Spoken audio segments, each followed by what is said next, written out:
Cero horas, 0 minutos.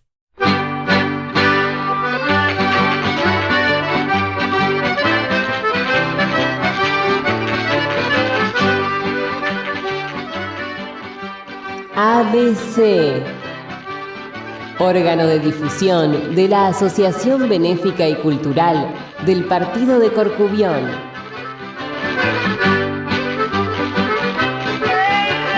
Idea y producción, Daniel Alejandro Pasos.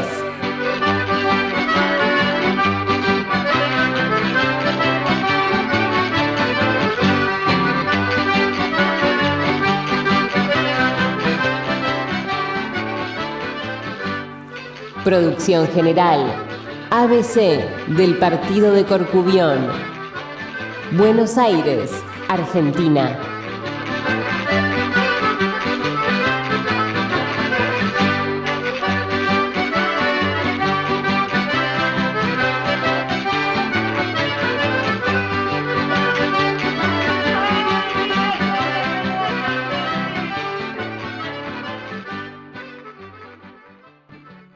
Hola, ¿cómo les va? ¿Cómo andan? Tanto tiempo, 7 días ya, los estaba extrañando. Un programa más de nuestro querido ABC y esta vez vamos a estar con una entrevista exclusiva a don Alfonso Vázquez Monjardín Fernández, que es un orensano, nacido en la época del 60, o sea, es de mi generación, y es licenciado en Geografía e Historia en las especialidades de Prehistoria y Arqueología. Además, estuvo dando cátedra de, casualmente, Geografía e Historia de Galicia, Archivística y Biblioteconomía. Miren qué carrera rara, por la Universidad de Santiago de Compostela. Fue arqueólogo en numerosas excavaciones en Galicia, Portugal e Italia, y en el año 1983 pasó, como tantos otros de su generación, a la docencia de lengua y literatura gallega. Es también catedrático en enseñanza secundaria desde el año 1996. Hoy ya está retirado, ya lo vamos a escuchar en la entrevista de él.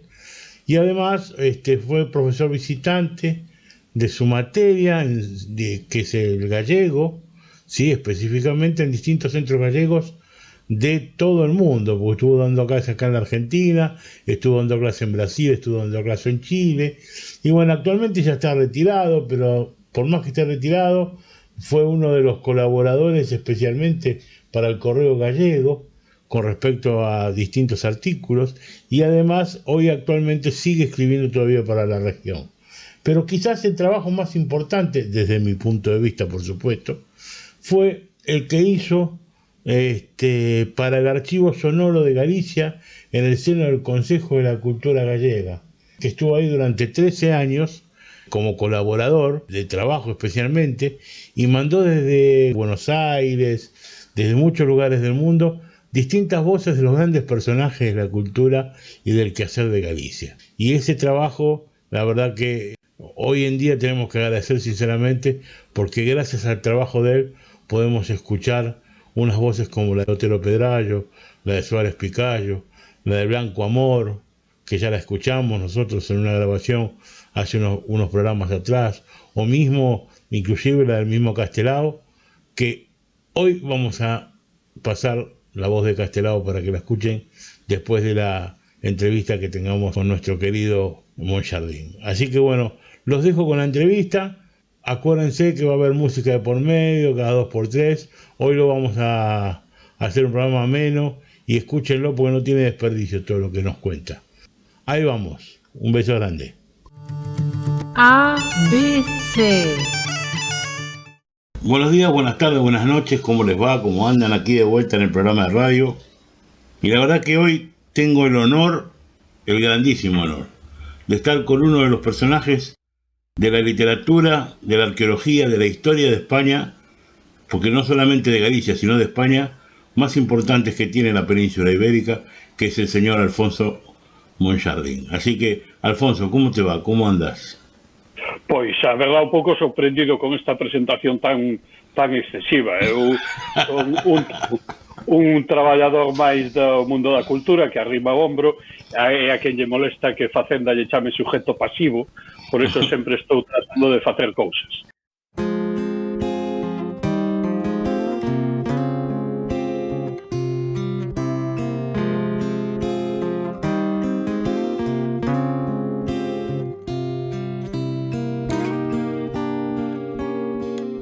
Adeus, amigo, adeus. As voces irán máis alá. Escoita os camaradas teus dun pobo que non quere calar. Adeus, amigo, adeus, na boca irás, e a verba que o sangue tingueu libertad,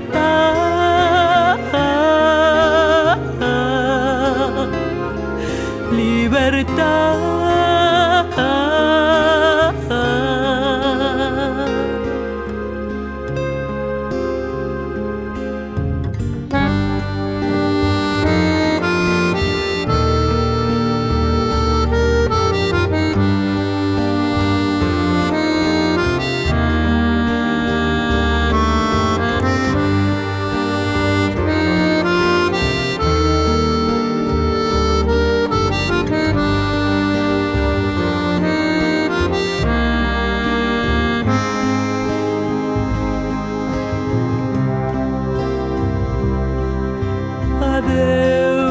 Amigo, adeus. As voces irán máis alá. Escoita os camaradas teus dun pobo que non quere calar. Adeus, amigo, adeus, na boca irás, e a verba que o sangue tingueu libertad,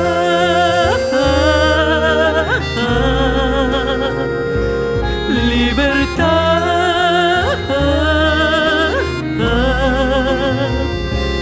libertad,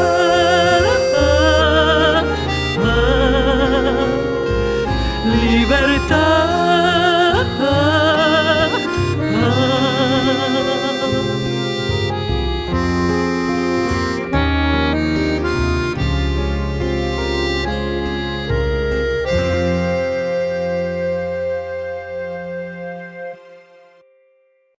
Son un home de construir e de tecer os fios que teño a mau para ir facendo país. Pero, e entón, pois, toco algúns paus distintos, pero son, sobre todo, que me gusta moito a palabra, un amador, non? Porque a palabra afeccionado é o que ten fe nas cousas e o amador, pois, é o que ama esas cousas. Gústame moito máis iso que o profesional. Entón, son un amador de moitas cousas, sí. No, pareceme buenísimo escoitarte falar así, desa maneira, con ese entusiasmo, máis que agora xa estás aposentado, como din os portugueses. Eu digo moitas veces que estás aposentado, gústame máis que dicir que estás xubilado, porque non sei, xubilado dame, non sei, unha cousa así, que estás aposentado, pero o teu retiro non foi tal. Sigues traballando como se non estuveras aposentado para nada. Eu creo que máis. Os portugueses de por aquí din reformado. Estou reformado. E estou un pouco reformado, porque eu antes tiña moitas clases, corrixir moitos exames, cubrir moitos papeles, moita burocracia, e agora, liberado deso, podome dedicar o que me levo dedicando desde hai un ano, a tema de montaxe de exposicións, de investigacións, etc. Entón, a miña época, eu pudeme xubilar ou reformar porque cumplira 60 anos, pero tiña 38 cotizados, 38 de servicios, porque son das primeiras xeracións de profesores de galego, por sorte. E entón, pois, agora teño tempo para outras cousas. No, además, a ver cando trae por Buenos Aires, que me apetece moitísimo. A ver se acaba a pandemia. Pois, hombre, serás moi benvido. E máis no ABC do centro de Corcubión estaríamos gratísimamente agradecidos de que viñeras por a nosa casa e que poideras estudiar un pouquiño máis da nosa cultura no tempo, porque ti sabes moi ben que o Corcubión empezou como unha asociación agraria. Sí, señor. E daqueles tempos tamén recibía a todos aqueles que viñan por distintos problemas políticos ou de hambre ou de discriminación, formaba e dáballe un pouco máis como unha axuda para poder salir adiante e levantar unha nova vida aquí en América. Eu dicía ali en América como se eu estuviera vivendo agora ali en Galicia. No, que facían para facer aquí en Galicia. E a cosa é como se deu vuelta la tortilla, ¿no? Y sí. Me gustaría unha reflexión da túa parte de como foi que se deu vuelta como foi que se deu vuelta la tortilla. É moi fácil. O sea, lamentablemente as nosas políticas non foron as boas, e España tuvo a sorte de entrar en la Comunidad Económica Europea y levantar y salir adelante como nación. Pero digo, ese paradigma, ¿no? ¿Cómo es en un historiador? Sí, desde logo é un tema ben curioso, non? Eu teño en Buenos Aires familia polos meus 4 avós. Son dunha familia normal, e entón no seu momento, a principios dos anos 20, emigraron. E emigraron todos. Uns que deixaban o sacho e outros que deixaban a universidade, porque como me contaban algúns dos que encontrei por aí as primeiras veces que fun, decíame, para establecerme en Ourense, pois de veterinario en 1920 era complicadísimo, porque a xente tiña unha vaca, ou dúas, ou ninguna. En cambio, chegabas aquí e era outra cousa. Entón, houve un momento en que ese foi un polo de atracción que nos serviu para modernizar Galicia. A Galicia non só polo diñeiro que puideron mandar os inmigrantes, co que se acabou cos foros, sino tamén polo tecido de escolas. Tu falabas do ABC de Corcubión, claro. Cantas escolas non se fixeron en Galicia con cartos de América? E entón agora, o que pasa é que estamos nunha fase que eu creo que non nos debemos laiar, sino que ahora, isto que estamos facendo tú e eu, neste momento, falando a través destes novos medios de conexión, pois fai que a proximidade sexa moitísimo maior. Eu recordo a primeira vez que marchei a Buenos Aires, a miña avoa quedou chorando porque o que recordaba era de cando marcharan seus tíos, e que volvían ou non volvían e tal. En cambio, ahora vai de aquí para lá, bueno, ahora non, ahora estamos todos pechados e non nos movemos. Pero con estas cousas da conexión, pois estamos así. Ahora, a nivel económico, o mundo dá moitas voltas. Eso que dis de que deu a volta a tortilla é certo hasta hai uns meses. Ahora non sabemos se a tortilla caería ao chao e a ver como queda todo, porque estamos todos nunha circunstancia bastante complicada. O feito de nos ter Europa de respaldo foi importante. De todas maneiras, eu, a parte de europeísta, son profundamente americanista, non? No sentido de poder ir desde California hasta Ushuaia, falando en galego ou falando en castellano, é algo que non ten ningún país do mundo, non? Esa historia, eu en Buenos Aires estou na miña casa, moito máis do que estou en París, ou xa non digamos destes do norte que teñen o mesmo pasaporte que a nós, que en Noruega ou por aí, eu non pinto nada, non. En cambio estou aí, é a miña xente, a miña comida, é a miña todo, non? Entón, hai esa grande comunidade de países hispanos, hispanos e iberos, porque en Brasil tamén estamos como na casa, todos, pois é algo que é un valor mundial, non? bueno, e a ver agora como evoluciona todo.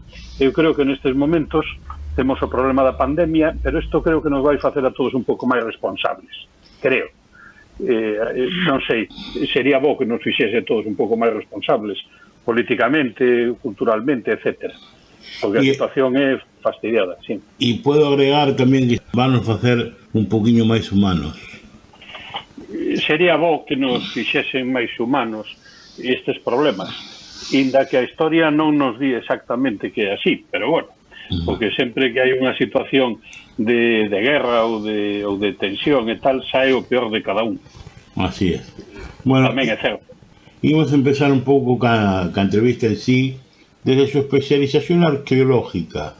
¿Qué puede decirnos sobre las exploraciones megalíticas en la Costa da Morte? ¿Cuáles considera más importantes y mejor conservadas y cuidadas? ¿Y cómo valora usted ese patrimonio? ¿Y qué piensa sobre su mantenimiento? Creo que o megalítico é unha desas etapas que definen a historia. Inda que haxa megalítico en todos os sitios, en Galicia está mitificado. Se un colle a revista Nós, por exemplo, que estamos de centenario, na capa ten na parte de abaixo un megalito.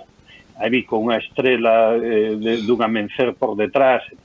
Se un colle os libros de determinadas coleccións dos anos 20, da revista Lar, por exemplo, todas teñen un megalito. Entonces, cunha asociación que non é certa, pero que é entre megalito e celta, entonces que os celtas son 2000 anos despois ou 1000 e pico anos despois do mundo dos megalíticos, ¿no?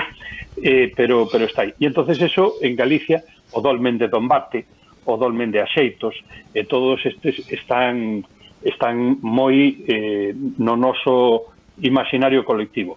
Hai pouco estuve precisamente en Dombate. Estuve en Dombate vendo unha cúpula que lle fixeron de madeira preciosa, que se fixo ali un centro turístico de importancia. A ventaxa que hai hoxe é que coa capilaridade social que hai, todo o mundo percorre sitios e encontra sitios, sube a rede de informacións arqueolóxicas, o que é bo e é malo, non? É bo porque vai moita xente a velos e é malo porque, como non se poden protexer todos os sitios, sempre hai algún que vai a estragar. E despois que, como se fan obras públicas sin o debido control, pois moitas veces se estraga. Non sei exactamente os temas concretos de como está pola Costa da Morte, pero sí que hai unha zona de megalitismo moi distinto ao do interior. O do interior son dólmenes máis pequenos e así, e os dólmenes da costa e as mámoas da costa, porque dolmen é a cámara de pedra e mámoa é a terra que o cubre, non? Eso son moito máis grandes os da zona da costa que os da zona do interior. E iso aí que nos relaciona con toda a fachada atlántica, desde Portugal, desde a Caparica, ata incluso a Bretaña francesa.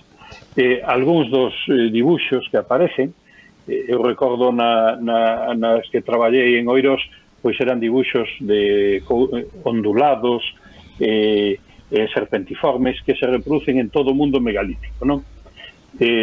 Non é exactamente o mesmo que hai en Bretaña, que ten outra entidade, ou o que pode haber na costa portuguesa, pero é importante, non? Entón, eu valoro o megalítico como ese outro referente. O primeiro sería o mundo castrexo, non somos castrexos, somos celtas, e o segundo non somos o mundo dos megalitos, non? Son eses dous puntos. E por eso hai que mimalos e cuidalos, inda que son moi débiles, non?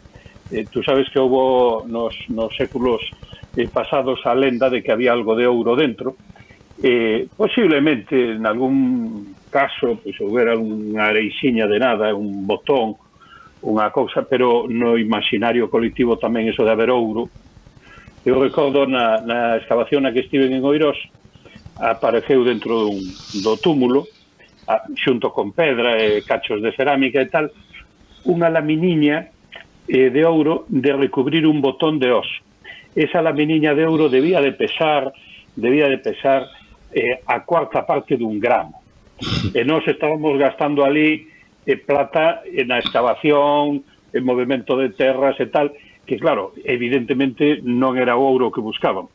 pero na zona correuse, encontraron ouro. Sí, pero este ouro vale o mismo que un paquete de tabaco, non? Que non é tal. Ouro, apareceu ouro. E esa historia de apareceu ouro, co libro do Ciprianillo, levou a que se destrozasen a maior parte deles, non?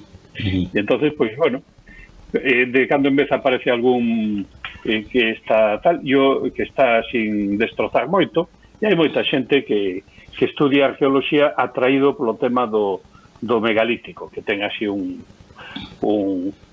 atractivo especial.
Igual eu cheguei a unha conclusión, mira, estive facendo así unha pequena investigación da fascinación que ten os galegos por as pedras, non?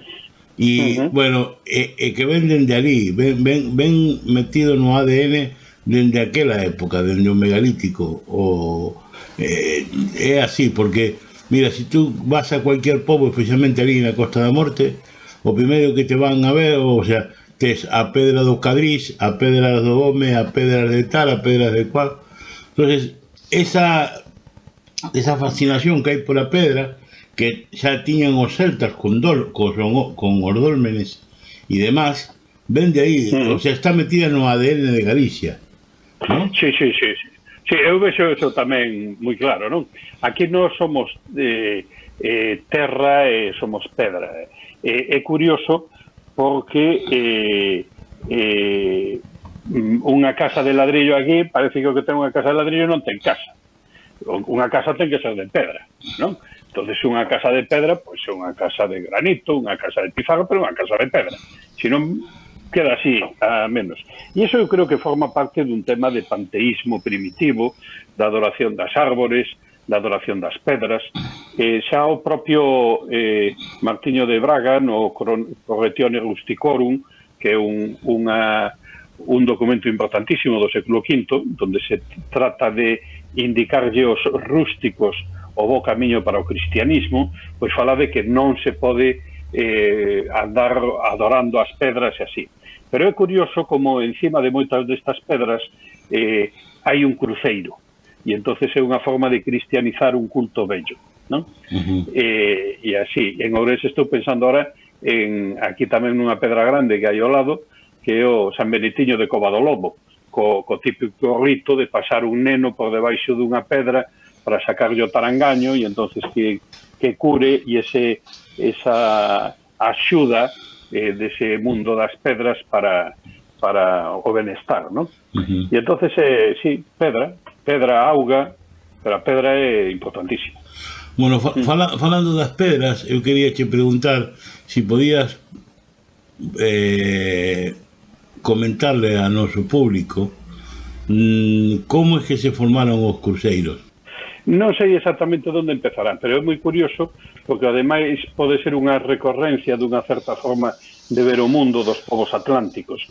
É certo que hai cruceiros en Galicia, hai cruceiros na Bretaña francesa, Castelao ten ese libro precioso os cruceiros na Bretaña, escrito en 1929, e despois hai cruceiros en Irlanda. En Monaster Boys, recordo que hai pouco estuve por ali, uns cruceiros preciosos tamén. Por que? Bueno, pois é un tema de primeiro, os cruceiros en Galicia non son demasiado antigos, pode haber algún cruceiro gótico, algunha cousa especial, pero o 90% son barrocos que é unha moda que se impuxo despois ao mellor do Concilio de Trento para cristianizar encrucilladas, moitas veces os cruceiros están próximos cando hai unha igrexa dunha aldea que non está xusto no centro, que as hai que están no centro e outras que están un pouco apartadas, pois hai eses cruceiros no camiño que levan un pousadoiro, porque antes, cando se iba a enterrar alguén, levábase a caixa ao lombo, e entonces íbase pousando en cada encrucillada, en cada cruceiro, para rezarlle ali uns responsos e tal. Os cruceiros que, por unha parte, traen a figura de Cristo crucificado, e pola outra ten a Virxe, co neno, que o neno moitas veces é un Cristo descendido da cruz, unha piedade. E entonces é curioso como se expanderon. Eu creo que América ten aquí a súa importancia nesto, porque hai cantidade de cruceiros, sobre todo pola zona costeira, donde emigrantes que volven fan un cruceiro. Eu outro día hai pouco estuve pola zona de Sanxenxo, por ali dando unha volta, por ali detrás, por aquelas aldeas, e entonces cruceiros dicen, este que non é tal, de 1860 ou así. E pon, feito pois por dedicación de fulanito no que veu e tal. Non é que sexan todos, pero sí algúns. E entonces é un tema de religiosidade popular. Estoume ahora recordando, por exemplo, exactamente un cruceiro tamén moi famoso que hai no Pazo de Trasalba, de Otero Pedrallo, tamén o puxo el no ano 49, cando volveu de Buenos Aires, en agradecemento de que todo lle fora ben. E entón, pois, plantificouse un cruceiro ali que quedaba bonito. E xa non digamos a moda que hai en todos os chalés ou segundas viviendas, segundas residencias da xente nas aldeas, que ten pois vou poñer un cruceiro. E entonces os fans de cruceiros está aí, non? No, porque eu partía da idea de que moitos deles, de los cúmulos que había feitos de pedra que chamaban milladoiros, e enriba dos milladoiros, o sea, a Iglesia Católica o que fixo foi cristianizar eses milladoiros que eran como parte de la religiosidade dos celtas.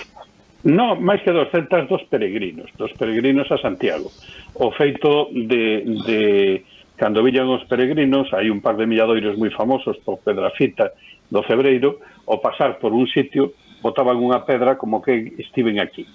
E entón, o acúmulo desas pedras, despois puñase encima, non? A min recórdame moitas veces isto dos milladoiros, o costume que hai no mundo xudeo, de poñer en riba das sepulturas, en vez de flores, pedras. Hai uns anos estiven en Xerusalén, e ali no Monte dos Olivos, que hai un grandísimo cementerio, fíxome moita gracia. E entón vin que había algunha xente que estaba toda nun enterro, e que marchaban e iban apañando do chão unha pedra e puñan unha pedra. E entón eu preguntei eu, por que poñen esa pedra? En vez de unhas flores. E dime, a pedra é para sempre. As flores murchan e tal, en cambio as pedras son para sempre. Entón, os milladoiros,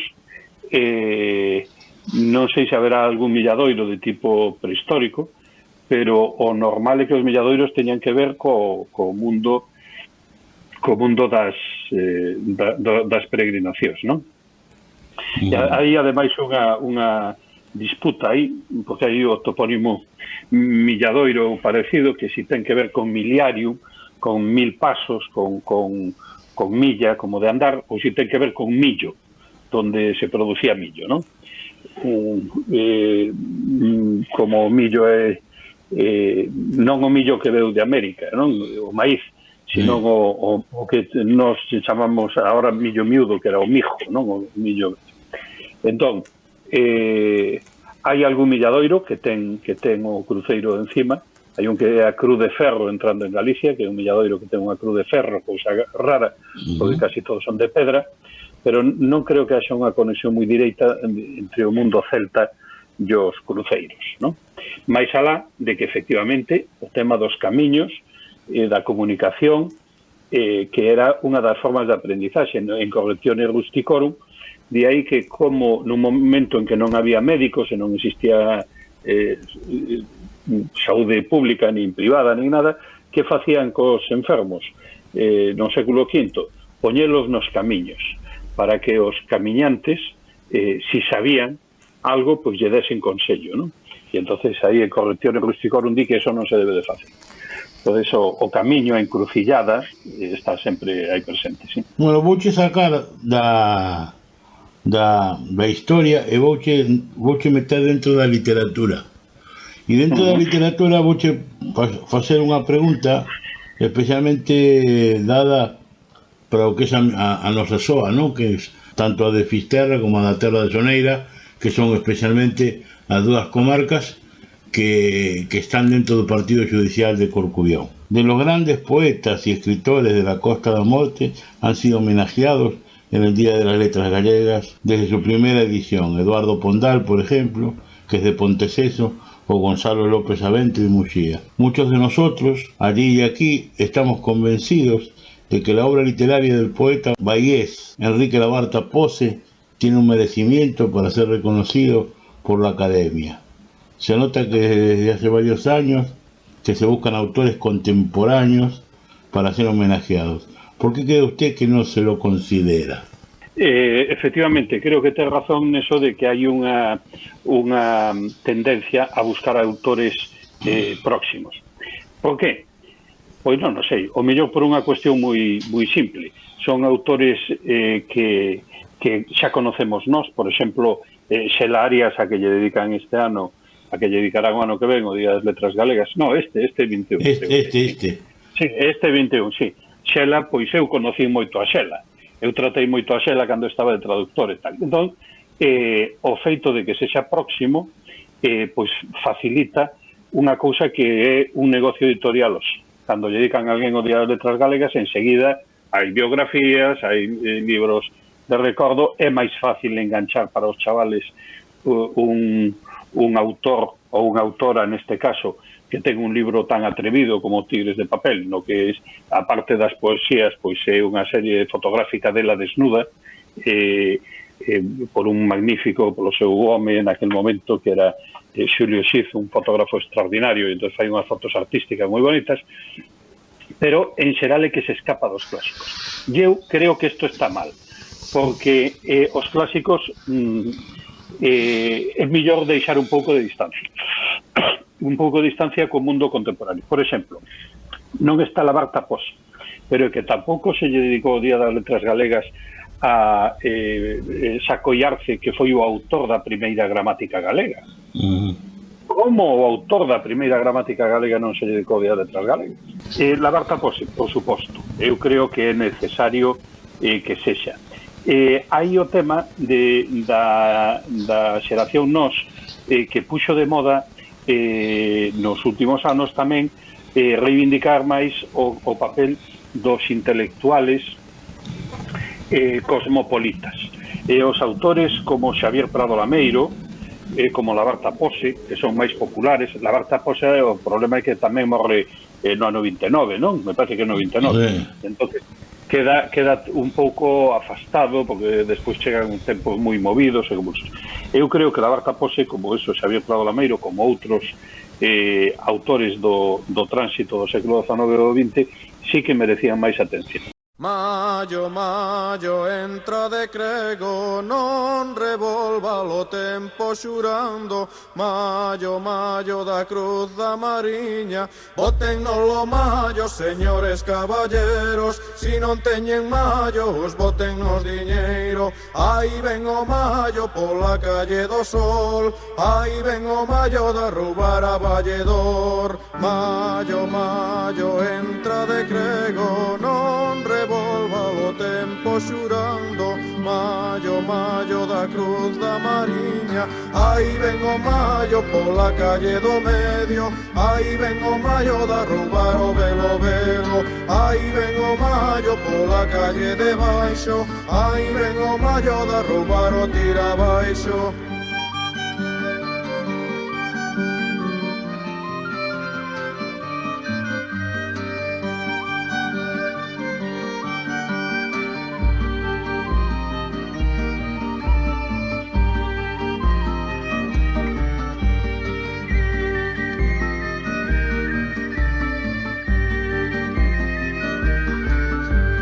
Mayo, mayo, entra de crego, non revolva o tempo xurando.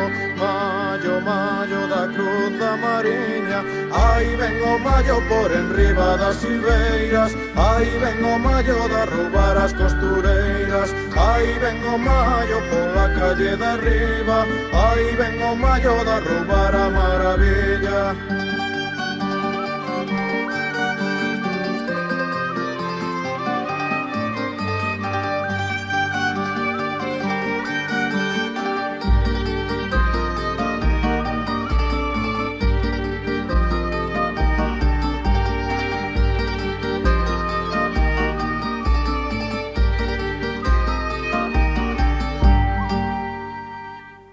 Sí, porque dieronlle honor a Pereiro, que tamén morrera. Claro, claro. Bueno, entón, a pregunta é, si lle deron honor a Pereiro, non lle pode dar honor a esta xente tamén? Digo. O con moito máis motivo. Ou a María Caró, que escribiu un libro, claro. Tamén. Entón, eu son que creo que os premios así deben de estar pois máis para o mundo clásico, e os premios literarios para o mundo contemporáneo, para os de hoxe, non?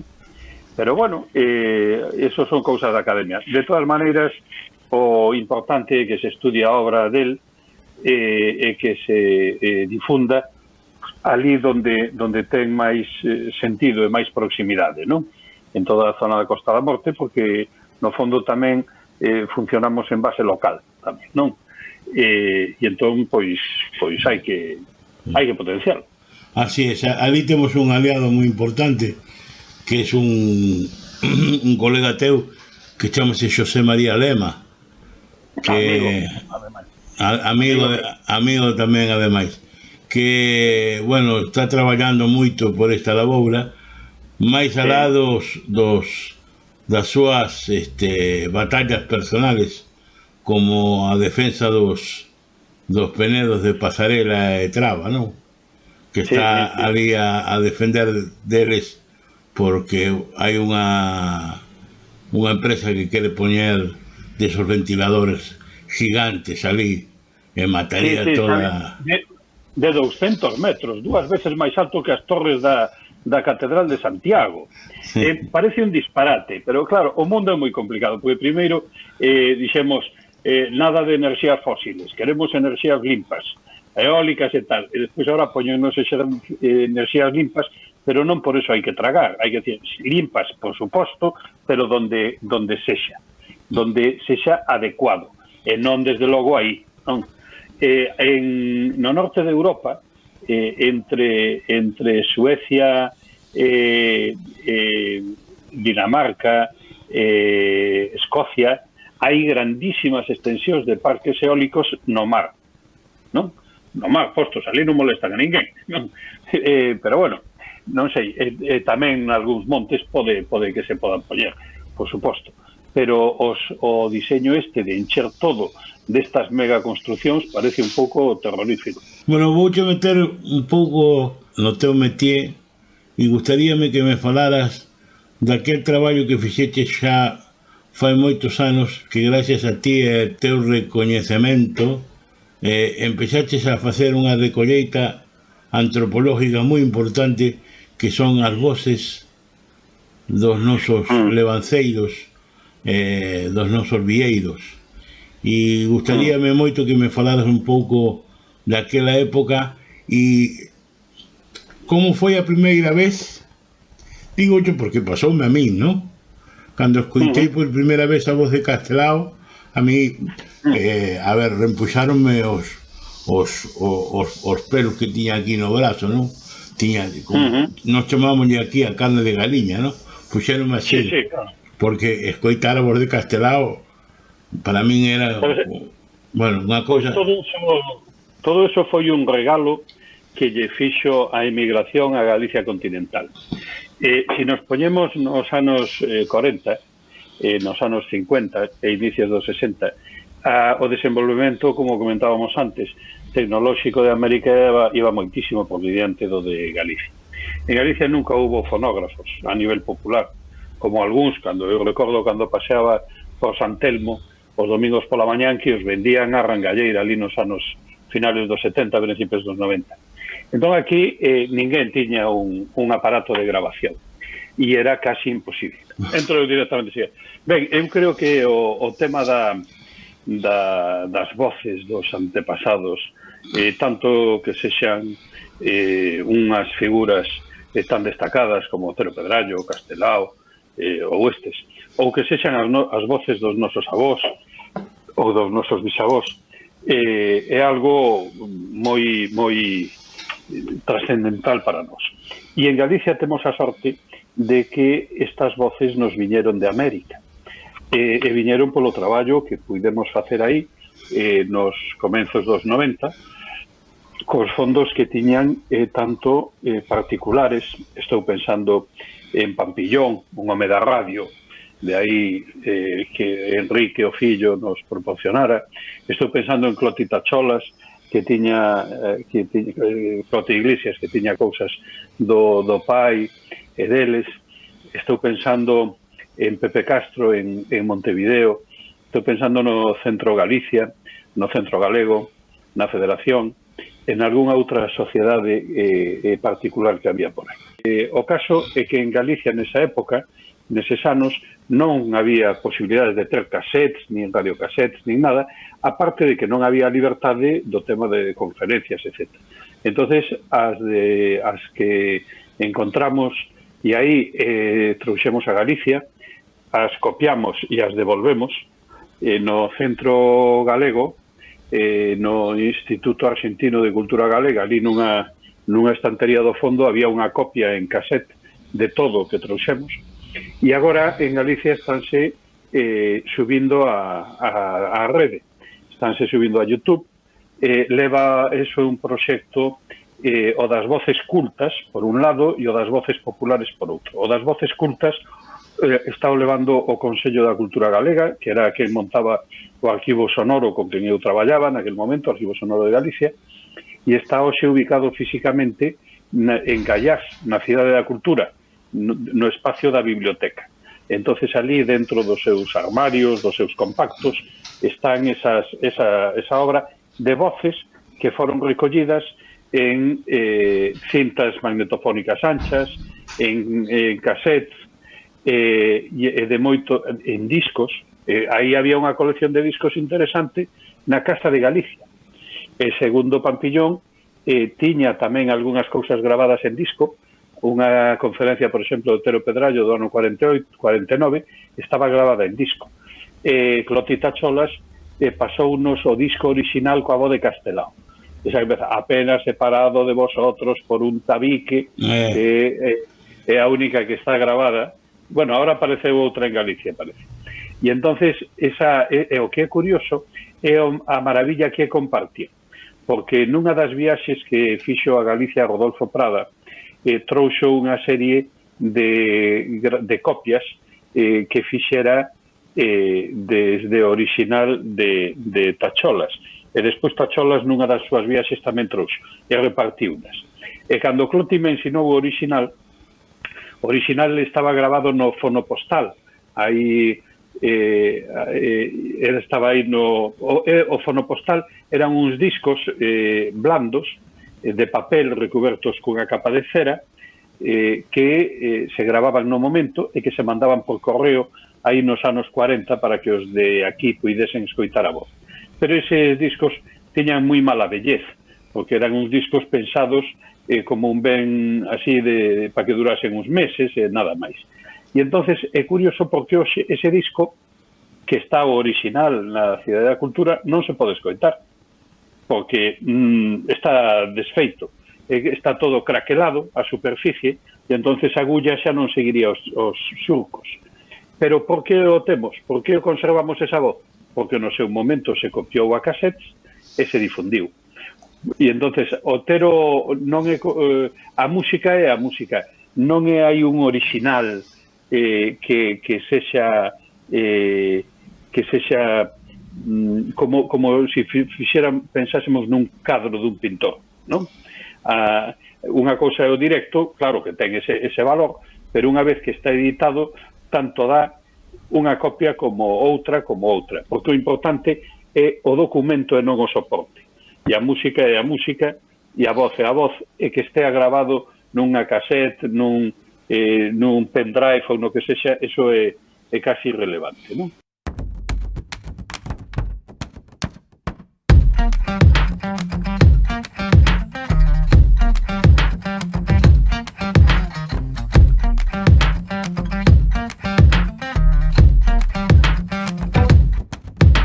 Salta, baila, canta, carrerilla xa non para, ríe, toca e corre.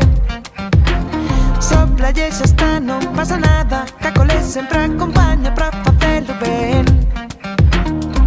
Mama pom pa pa pum pum, mama pom pa pa pum pum pum pum, mama pom pa pa pum pum. Super Cuchiman.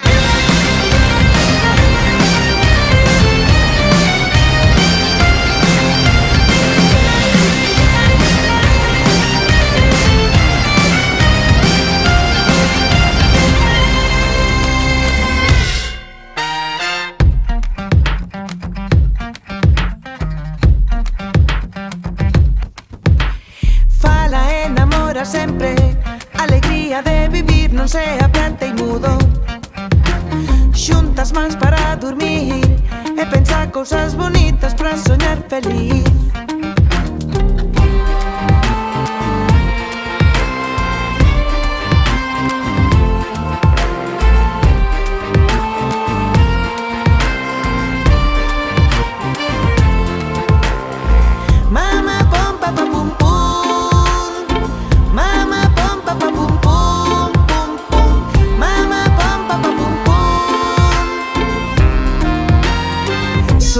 Cuchiman.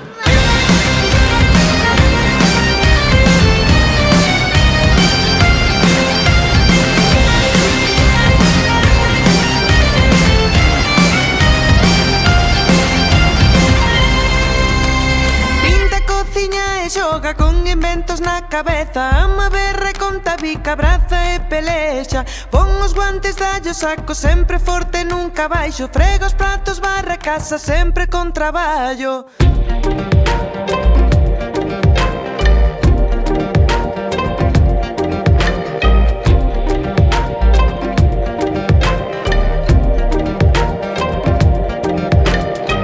Mama, pom, pa, pa, pum, pum. Mama, pom, pa, pa, pum, pum.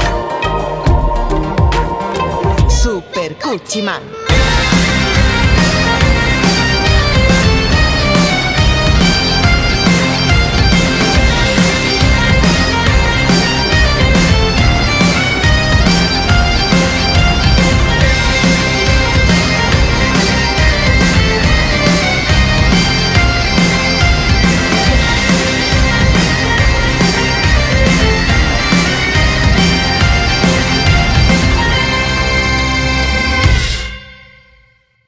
E entón, agora hai dúcias de miles de horas de grabación, porque se fixeron campañas tamén co arquivo de Radio Nacional de España, con arquivos de todas as asociacións culturais de Galicia, e aí hai un monte importante de cousas. E o que é a voz popular tivo un desenvolvemento moi grande nos anos 70 e 80, a partir, primeiro, veu un investigador norteamericano, Alan Lomax, en 1952, e recorreu as aldeas de Galicia gravando cousas. E despois Dorothy Schubart e Antón Santamarina, a principios dos 70, volveron a recoller gravando. E a partir deso, todos os grupos folk de Galicia, todos os grupos que se dedican a música popular e a música tradicional, máis que popular, pois no seu momento fixeron campañas de recollida polas aldeas, porque era material que eles utilizaban despois nas súas postas en escena.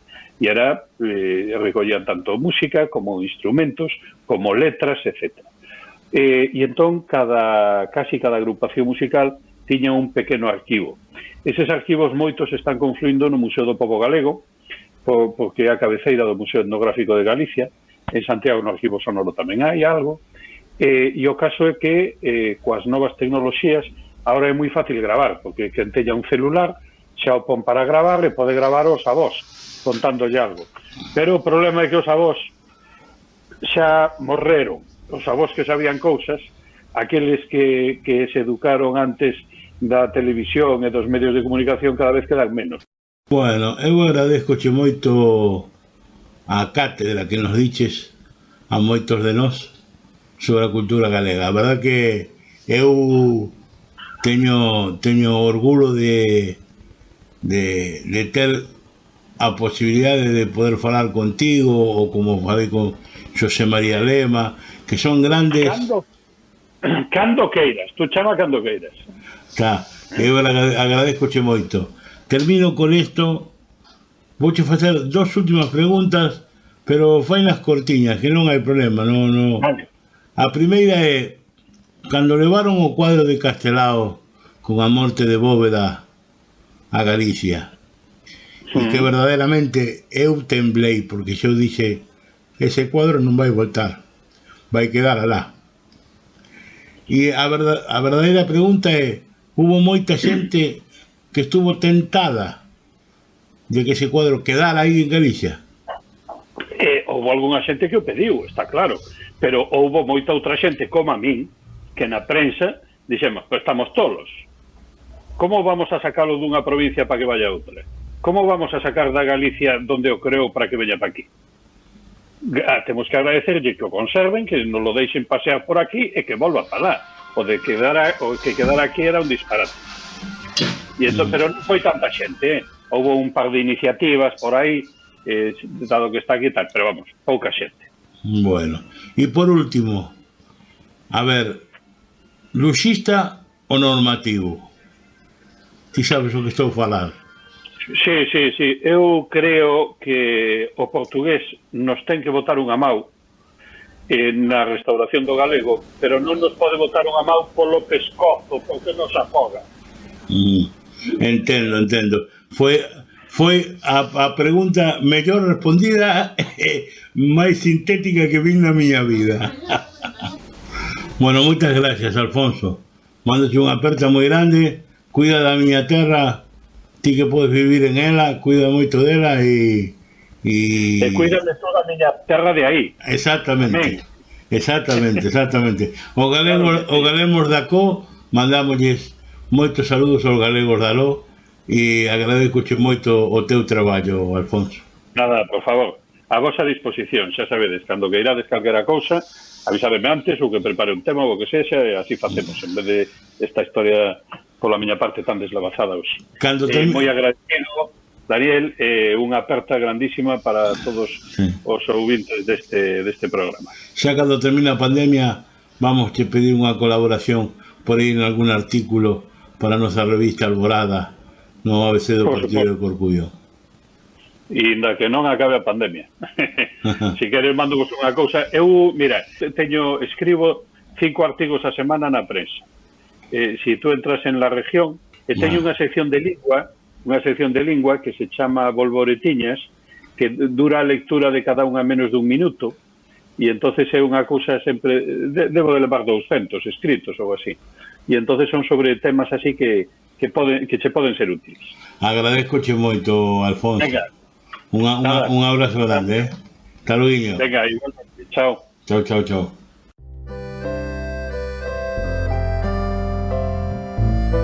Escoite a audición ABC da Asociación do Partido de Corcubión en Buenos Aires, na Argentina.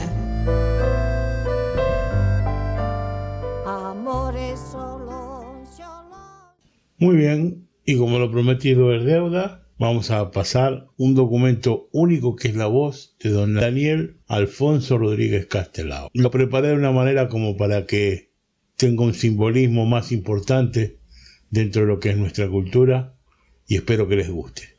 Es muy chiquito, así que escúchenlo tranquilamente.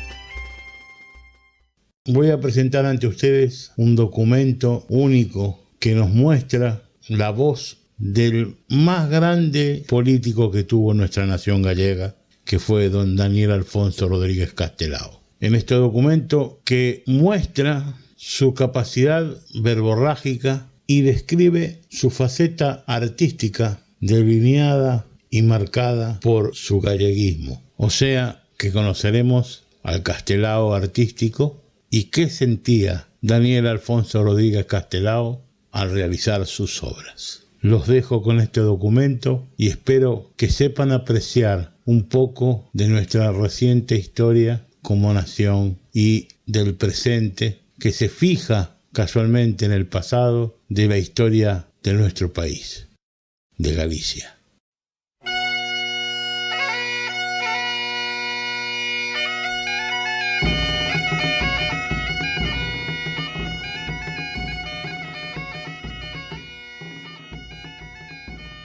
Amigos, apenas separado de vosotros por un tabique, no estoy presente, pero creo que os oigo y que vosotros oís el latido de mi ansiedad.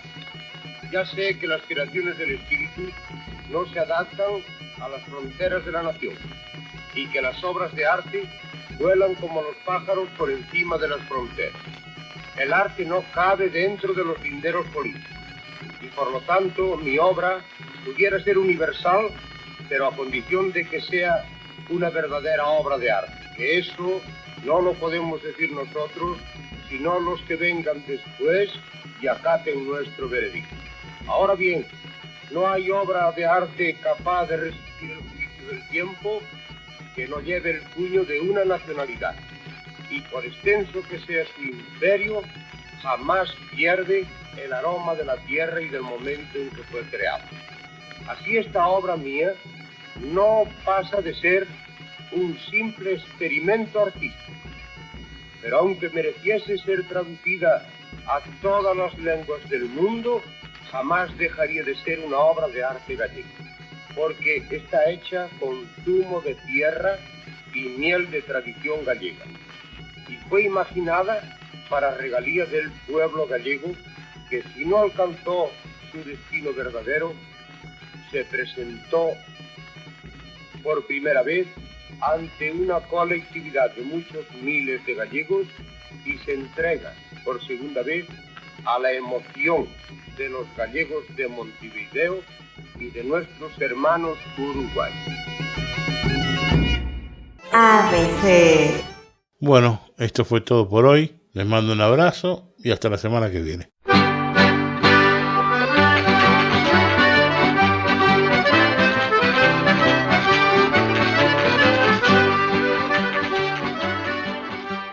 ABC, órgano de difusión de la Asociación Benéfica y Cultural del Partido de Corcubión.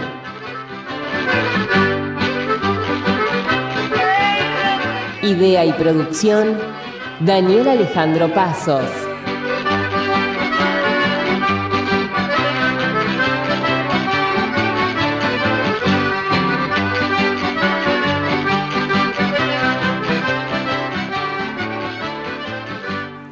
Producción general, ABC del Partido de Corcubión.